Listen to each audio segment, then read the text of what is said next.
Olá pessoal, sejam todos bem-vindos a mais uma aula de sistemas operacionais. Na aula de hoje, nós falaremos um pouco sobre os tipos de sistemas operacionais, que vão desde sistemas operacionais para computadores de grande porte, até os sistemas de cartões inteligentes, os smart cards. Os sistemas operacionais já existem há um bom tempo, tá? Já tem pelo menos aí uns 50 anos, e durante todo esse tempo, de desenvolvimento, uma variedade muito grande deles já foi desenvolvida. Nem todos os sistemas operacionais são conhecidos, e aqui, nesta aula de hoje, vamos abordar alguns deles. Para começar, a gente vai dar o primeiro passo com os computadores de grande porte. Eles estão, no topo dos sistemas operacionais,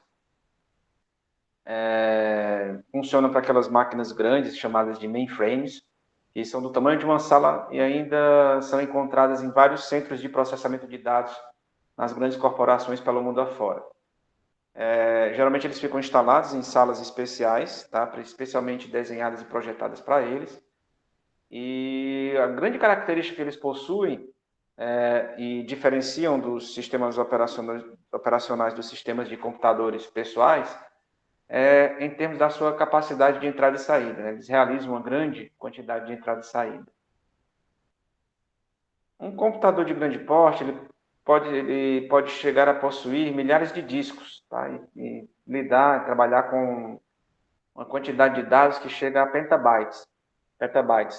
É, uma quantidade de dados dessa não é nada incomum, tá? Então, a quantidade de memória que eles precisam é muito grande e você não faz ideia de como comparar, né? O quão pequenininho, o quão simplório é o seu computador pessoal comparado com um sistema de mainframe, né? Um sistema desse. Eles também são voltados para sistemas web, tá? Principalmente sites de comércio eletrônico, que lidam com transações, né, em larga escala, transações entre empresas, nesse sentido. Os sistemas operacionais para computadores de grande porte, eles são intensamente orientados, tá, para processamento de muitas tarefas ao mesmo tempo. A maioria delas exigindo uma quantidade muito grande, enorme de entrada e saída. Em geral, eles oferecem três tipos de serviços, que são em lote, processamento de transação e de tempo compartilhado. Eu digo que um sistema é em lote quando ele processa tarefas rotineiras, sem qualquer usuário que opere o sistema, tá? Não precisa de nenhum usuário presente. Ele vai funcionando sozinho e vai realizando essas tarefas, né? Como exemplo, a gente tem o processamento de apólices de seguro em uma companhia de seguros, ou a elaboração de relatórios de vendas, né, para uma cadeia de lojas, né, um sistema de vendas eletrônico. Isso tudo é típico de um sistema de lotes. Já o sistema de processamento de transações, eles lidam com grandes números de pedidos pequenos, tá? Por exemplo, você pode processar as transações de pagamentos de cartão de crédito, ou de processamento de cheques de um banco, ou reservas de uma companhia aérea. Né? Cada unidade dessa daí, cada processo desse aí, é um processo pequeno, é um trabalho pequeno, mas ele é feito em grande quantidade, tá? Então o sistema tem que lidar às vezes com centenas ou milhares dessas transações por segundo. Já os sistemas de tempo compartilhado, eles vão permitir que eu tenha um sistema sendo utilizado ao mesmo tempo, né? Por vários usuários. Esses usuários estão remotos, estão em suas casas, em seus terminais ou workstation, né, desktops, e eles vão se ligar ao mainframe através de uma rede, da rede, e vão executar remotamente as suas tarefas, né, no computador, tudo ao mesmo tempo. Né? Por exemplo, a gente pode ter realização de consultas, de banco de dados, né? A gente pode dizer que essas funções são proximamente relacionadas. Sistemas operacionais de grande porte muitas vezes também executam todas elas, né? Executam ao mesmo tempo lote, time sharing e por aí vai. Um sistema operacional de computador de grande porte, muito utilizado, foi o OS 390, né? No entanto, ultimamente ele vem sendo trocado pelo Linux. Descendo um degrau do computador de grande porte, a gente tem os servidores, né? Que são sistemas que não são tão grandes quanto os mainframes, tá? Mas também não chegam a ser tão pequenos quanto um PC, quanto um computador pessoal. Está no meio do caminho. Embora muitas vezes ele esteja mais próximo do PC do que ele estaria do mainframe. Né? Então, você pode dizer que eles são quase que um PC, um computador pessoal muito grande, tá? Em estações de trabalho, certo? Muito grande. Eles servem para quê? Servem para que múltiplos usuários, ao mesmo tempo, utilizem esse servidor por meio da rede. Mas, ao contrário do mainframe, você não vai executar tarefas no servidor, tá? O servidor ele vai ter um papel diferente, ele vai providenciar, ele vai prover serviços para você. Por exemplo, alguns serviços muito comuns fornecidos por servidores são serviços de impressão, de arquivo ou de web, né? Provedores de acesso utilizam servidores para dar suporte a acesso aos clientes na, né, internet. Vários sites usam servidores para armazenar suas páginas, né? Lidar com as requisições que chegam. E alguns sistemas mais conhecidos, né, para servidores são o Solaris, que é da Oracle, o FreeBSD, o Linux. Tanto o FreeBSD quanto o Linux, eles são derivados do Unix, né, que foi um sistema de servidor bem famoso há um tempo atrás, e o Windows Server. Já para multiprocessadores, a gente tem o seguinte, para conseguir poder computacional, tem sido uma abordagem comum já há alguns anos, nos últimos 15, 20 anos, para aumentar o nível de poder computacional da máquina, colocar mais de uma CPU num mesmo sistema. Tá? Então, hoje é comum termos chips, né? Quad-core, octa-core, ou seja, com 4 ou 8 núcleos num chip de processador, no mesmo processador. É bem comum, coisa que não era raridade há uns 10, 15 anos atrás. E dependendo de como eles são conectados, né, e o que é compartilhado, esses computadores podem ser chamados de computadores paralelos, multicomputadores ou multiprocessadores. E, obviamente, vão precisar de sistemas operacionais especiais, que muitas vezes são apenas variações de sistemas operacionais de servidores, né, com algumas melhorias, com algumas alterações, para trabalhar principalmente com comunicação, conectividade e consistência de processamento. Com o aumento, né, do uso de chips multinúcleo para PCs, para computadores pessoais, é óbvio que os sistemas operacionais desse tipo de máquina, né, dessa arquitetura, tem que lidar de alguma forma, né, com 2 ou mais processadores, né, em pequena escala. É provável que o número de núcleos cresça com o tempo, né? Infelizmente, o desenvolvimento já tem de sistemas operacionais para esses multiprocessadores já tem algum tempo, já se aprendeu bastante e não deve ser difícil, né? Adaptar os sistemas para vários núcleos. A parte difícil é fazer com que os programas de aplicação, né, utilizem toda essa potência. O que realmente muitas vezes não acontece. Você tem várias aplicações, embora você tenha 8 núcleos, em uma aplicação ela só rodar num, porque ela não tem essa funcionalidade, ela não foi programada para multinúcleos, né, vários núcleos. Sistemas operacionais populares, né, para multiprocessadores, a gente tem o Windows aí de novo, e o Linux, né, que são executados em multiprocessadores. Já para os nossos pequenos computadores pessoais, a gente sabe, né, o seu PC aí deve ter 4 ou 8 núcleos, pelo menos.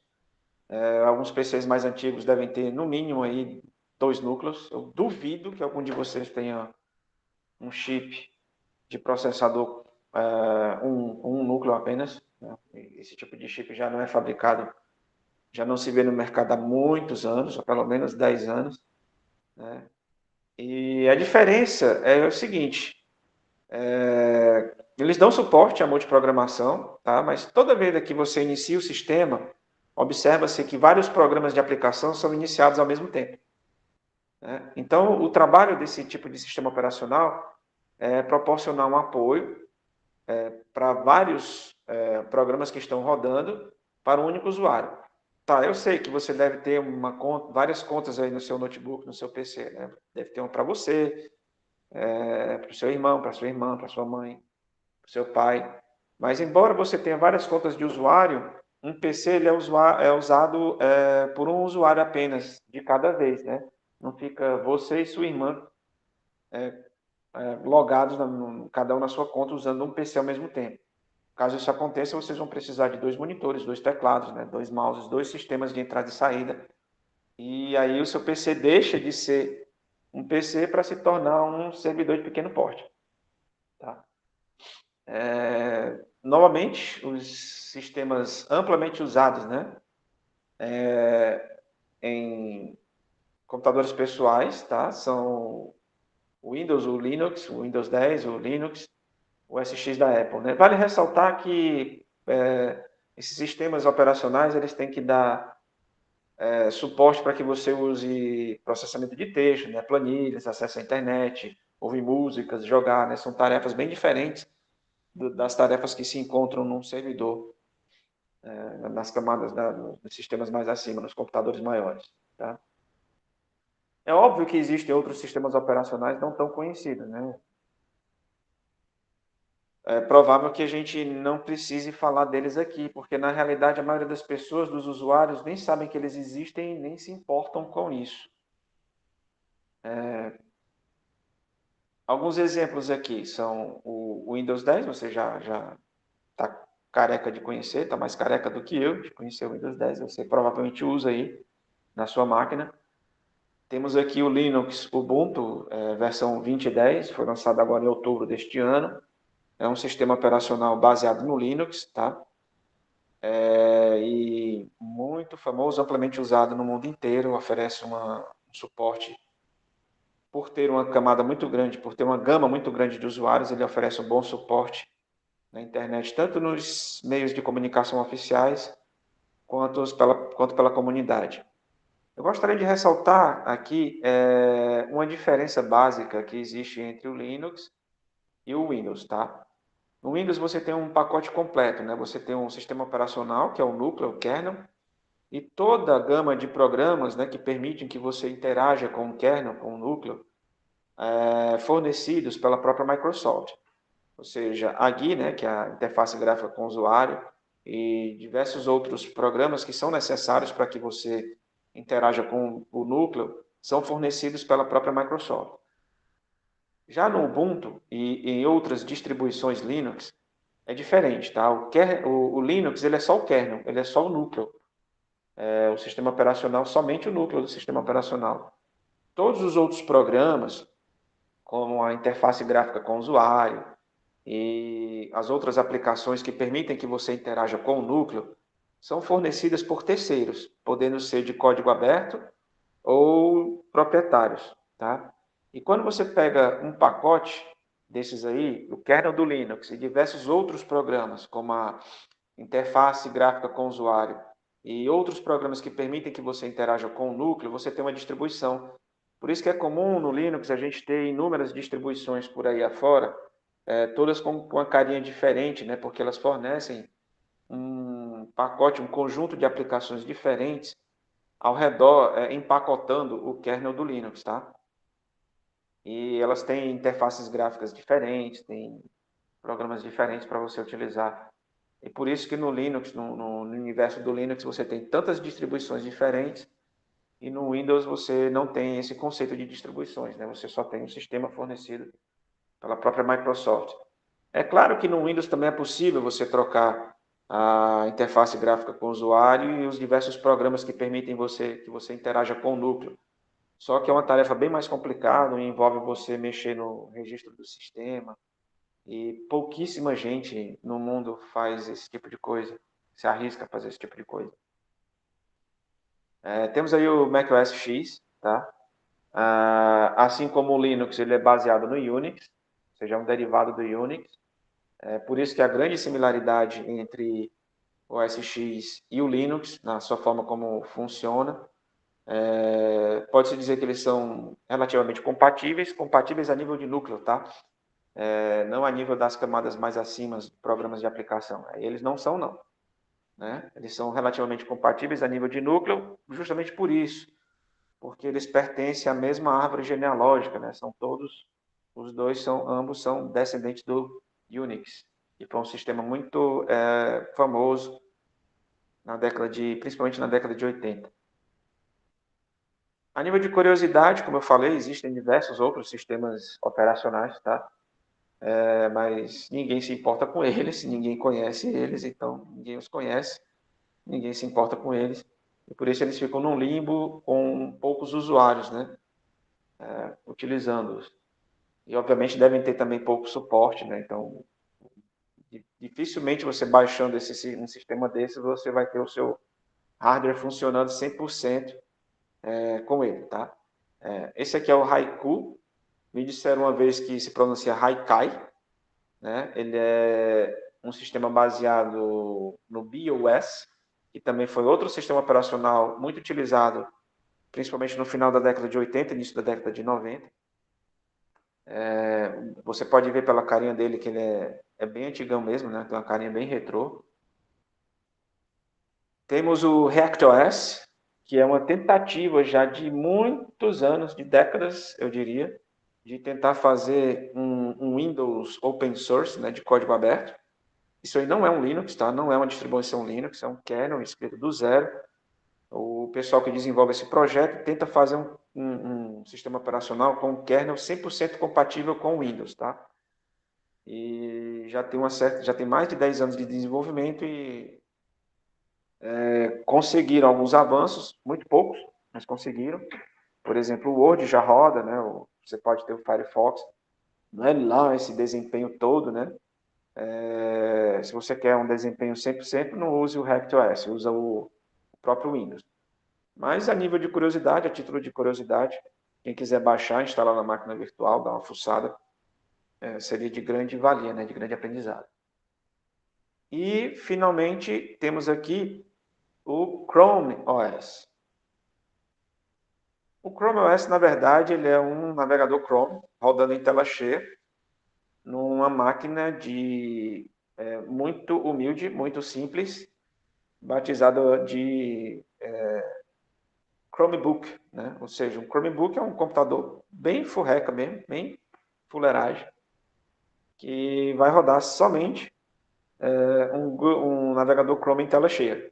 Então, é um sistema operacional baseado no Linux, obviamente, numa versão modificada, né, pela Google, e que roda somente o Chrome em tela cheia, e todos os aplicativos são aplicativos que são instalados nesse Chrome, tá? E voltados para a nuvem. Então, quando você for editar um texto, você não vai poder usar o Word, não vai poder usar o LibreOffice, vai usar o Docs, né, da Google, já rodando pelo Google Drive, o seu trabalho vai ser salvo lá no Google Drive. SOS para dispositivos móveis.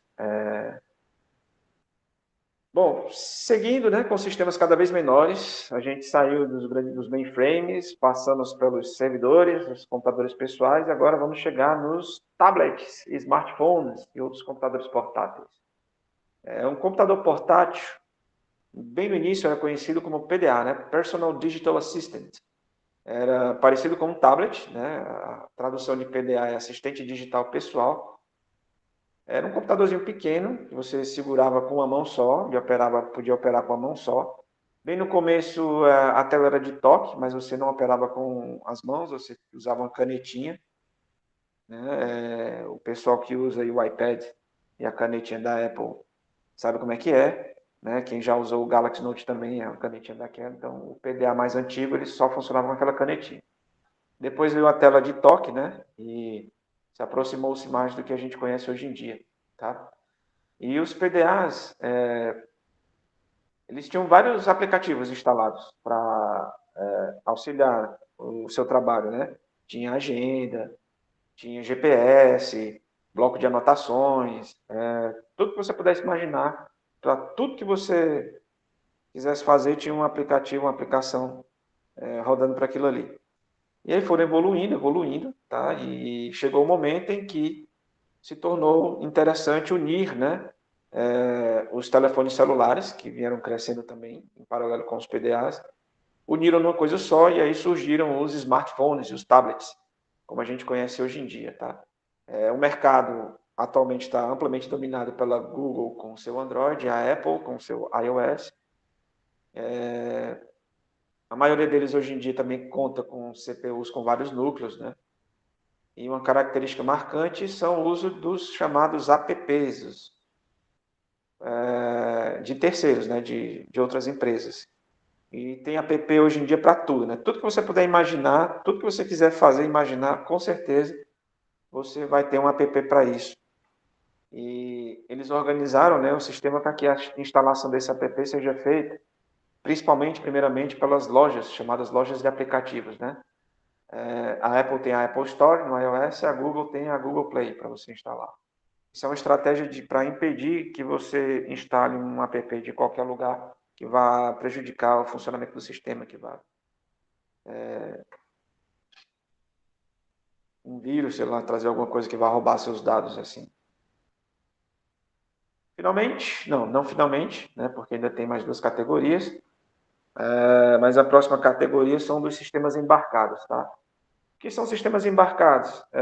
Sabe o seu forno de micro-ondas, a sua máquina de lavar? Eles executam tarefas que precisam ser programadas, tá? Você digita, por exemplo, na máquina de lavar, você coloca uma certa quantidade de roupa, gira ali o botão para dizer se a roupa é branca, colorida, se ela é tecido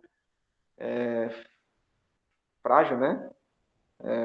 Ou se é um tecido mais duro. Se vai querer enxágue duplo, enxágue simples, né? Você faz uma série de, coloca uma série de opções e aperta o botão iniciar, tá? Isso tudo tem uma programação que, obviamente, é executada por um computador que está instalado lá dentro daquela máquina de lavar. Se você teve algum problema com a sua máquina de lavar algum dia e o técnico foi na sua casa fazer uma manutenção, você obviamente viu quando ele abriu que tem uma placa que parece uma placa-mãe de computador lá dentro, vários chips, né? Justamente ali é um computador, tá? De pequeno porte. Você, obviamente, não vê aquilo ali como um computador, porque é um tecido doméstico, mas tem um computador ali dentro que vai executar as diversas tarefas, permitindo que toda aquela programação que você digitou seja executada para que você consiga ter a sua roupa limpinha, cheirosinha, macia para utilizar. Exemplos típicos são, como eu falei, o forno de micro-ondas, mas você tem também aparelhos de televisão, né? Hoje em dia, principalmente as Smart TVs estão dominando o mercado. Você dificilmente vai ver um monitor, né? Que seria uma TV antiga que só serve para exibir alguma coisa e não tem nenhuma uma aplicação instalada nela.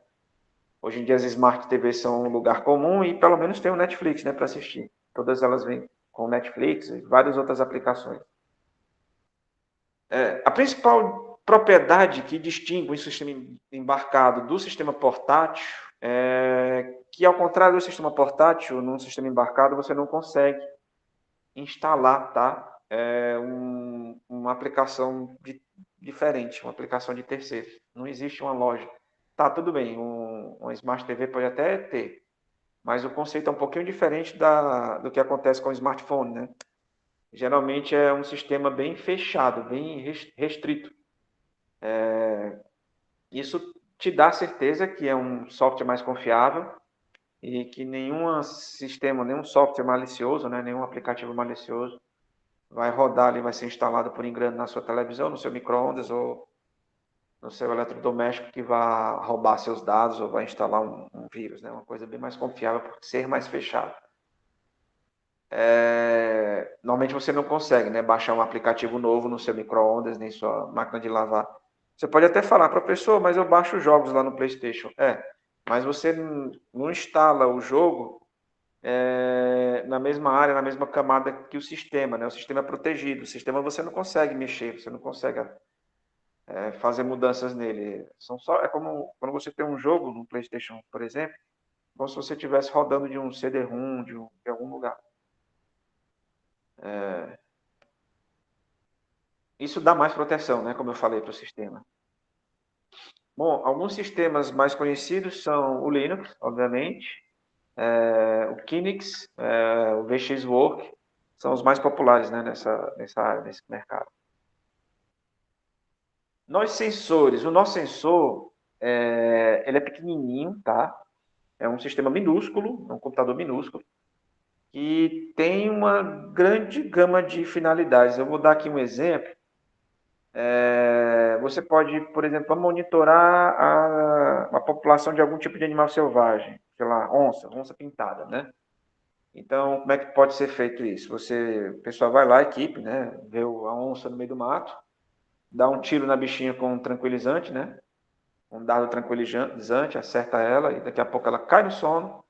Aí o pessoal vai lá e implanta nela um chip, né? Pode ser na orelha, pode ser na coleira, ou uma coisa mais sofisticada que seja embaixo da pele, que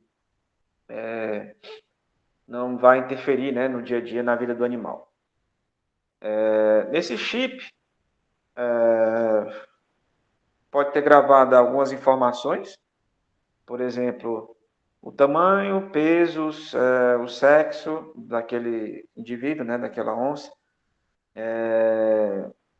um número de identificação para você saber quem é, né, aquele indivíduo, para identificar aquele indivíduo, e diversas informações, tá? E pronto, aí você deixa o animal solto, ele vai acordar, e aí você espalha ali pelo mato, pelaquela floresta, vários nós sensores, né? Então, sempre que aquele animal passar por ali, aquele chip vai estimular um nó sensor desse aí, e aí o nó sensor vai captar, né, a passagem daquele animal e registrar algumas informações. Ele pode registrar, por exemplo, a temperatura daquele animal, né, e você vai coletar uma série de dados. Por exemplo, como é o dia a dia daquele animal, para onde é que ele anda, onde é que ele passa mais tempo, como é que vai coletando uma série de dados que servirão de estudos, né? E você não faz isso só com o animal, você faz com vários indivíduos da mesma espécie e vai estudando aquela espécie naquele ambiente. Pois bem, então, esses nós, né, são computadores, são pequenininhos, eles ficam em rede, se comunicando entre si, na rede sem fio. E tem diversos usos aí que você possa imaginar, tá? Eles têm memória, eles têm CPU, eles têm memória RAM, têm memória ROM, tem diversos sensores ambientais de temperatura, pressão, umidade, movimento, de luz, o escambau 4. Você pode colocar um sensor desse aí, por exemplo, na sua casa, no corredor, para quando você passar, detectar algum movimento, acender a luz, por exemplo, ou tocar um alarme, tá?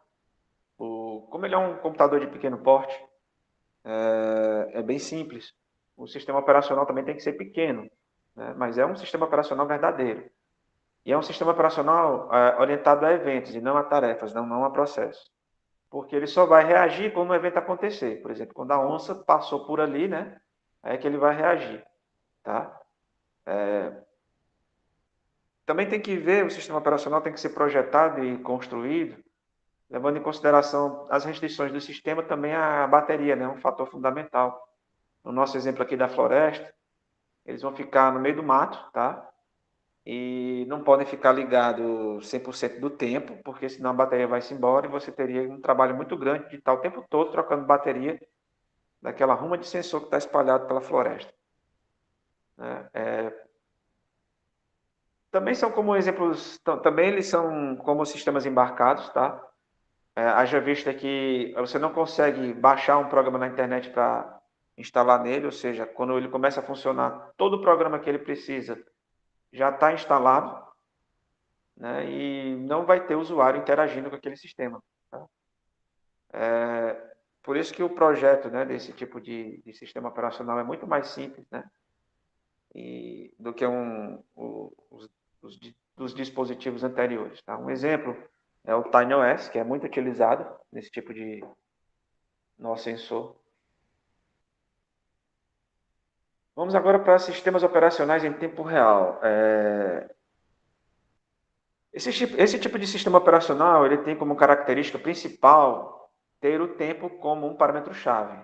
Por exemplo, é um sistema de controle de processos industriais. Né? Ele tem um computador lá, tem um robô que vai ficar montando. Você tem um carro, numa linha de montagem, o carro vai passando e você tem aquela roma de robô que vai colocando as peças do carro, que vai montando os parafusos, vai fazendo as soldas. Né? Então, o carro não para, né? Ele vai rolando na esteira, ele não fica parado, ele vai rolando na esteira, à medida que ele vai passando, os robôs vão colocando as portas, os vidros, vão fazendo as soldas, apertando parafuso, e o carro sai bonitinho, pronto, no final. Né? E durante a passagem desse carro, você tem computadores que vão coletando os dados do processo de produção, né, para controlar as máquinas, né, da fábrica. E o prazo, né, o fator tempo é rígido. Você não pode ter uma solda colocada numa hora errada, um atraso, uma porta colocada com atraso. Senão você não vai ter um carro feito, né? Você vai ter uma marmota, uma sucata que vai ter que ser jogada fora no final do processo. E o tempo é exato, né? Não pode ser nem cedo demais, nem tarde demais. Quando você tem isso, esse fator tempo como um fator crítico, a tarefa tem que ser executada, ela não pode haver falhas. O exemplo do carro, você vê que o tempo é essencial e não pode haver falhas, né? Uma porta não pode deixar de ser colocada, um parafuso não se pode deixar de colocar um parafuso, apertar uma porca, colocar uma solda. Ou seja, não há falhas e o tempo é crítico. Aí, nesse exemplo, você tem um sistema de tempo real crítico. Tá? É um sistema de tempo real crítico. Quando o fator tempo, mas ele não é assim tão importante, você pode ter algum tipo de atraso ou de adiantamento, ou pode ter falhas, aí você tem um sistema de tempo real não crítico. Exemplos de sistema de tempo real não crítico são sistemas para fazer streaming de vídeo, de música, por exemplo, de multimídia, né? Você pode ter uma perda ou outra no áudio ou na imagem, e talvez o usuário nem vá perceber, provavelmente ele nem percebe. Smartphones são exemplos de sistema de tempo real não crítico, uma vez que eles têm que cumprir prazos, né, e é crucial. Esses prazos, embora possa haver perda, né, de dados aqui e acolá.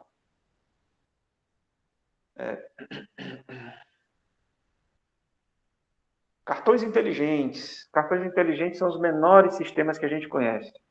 Um exemplo de cartão inteligente é aquele chip lá que a gente pode, que eu falei para vocês, que é colocado na onça, né? No exemplo lá dos nossos sensores, tá? Você bota um chip, esse chip é um cartão inteligente. Quando você pega o seu cartão de crédito, você vê aquele chipzinho douradinho, ali é o cartão inteligente. Não é o cartão de crédito todo não, tá? É só aquele chipzinho. É o mesmo chip que é encontrado quando você vai lá e compra um chip de uma operadora de telefone, né? Você compra o chip, destaca o chip lá daquele cartãozinho e coloca no seu telefone. Aquilo ali é um smart card, tá? É um sistema computacional completo. Tem processador, tem memória, tem tudo que um sistema possui. Só que ele é muito pequeno, muito simples, né? Geralmente contém só uma CPU, tá? Ainda não é comum ter smart cards multinúcleos. Atualmente eles ainda estão rodando só com a GPU, GPU não, CPU. E obviamente possuem severas restrições de memória, de processamento e de energia. Por quê? Como é um sistema que não vai ficar em uso muito tempo e é um sistema muito pequeno, você não tem como colocar uma fonte de energia para que ele funcione. A energia que ele consegue para funcionar, ela é feita através do toque, né? Quando ele toca o leitor.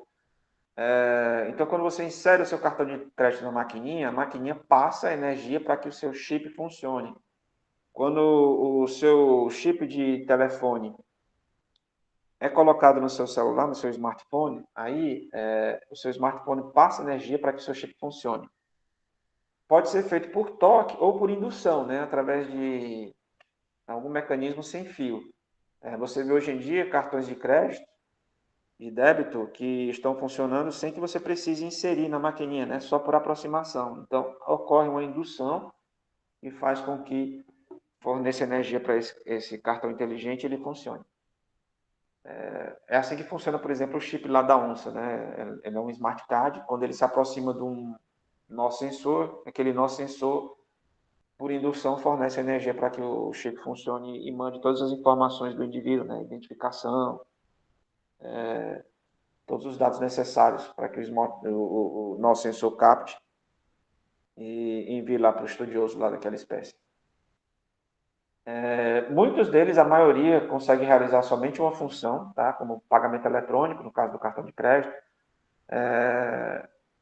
realizar a chamada para o caso de telefone, mas alguns podem realizar mais de uma função. O próprio chip do telefone, já de há um tempo para cá, eles já fazem gravações, né? Você pode gravar números da sua agenda no chip, não só no aparelho, pode gravar números no chip, pode fazer algumas gravações no chip. Alguns deles já estão começando a rodar applets Java.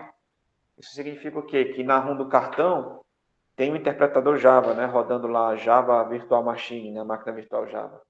E eles vão rodando pequenos applets que você pode baixar e instalar no cartão. Não você, né? O fabricante provavelmente já fez isso quando fez o cartão. O usuário final não tem essa capacidade, essa permissão.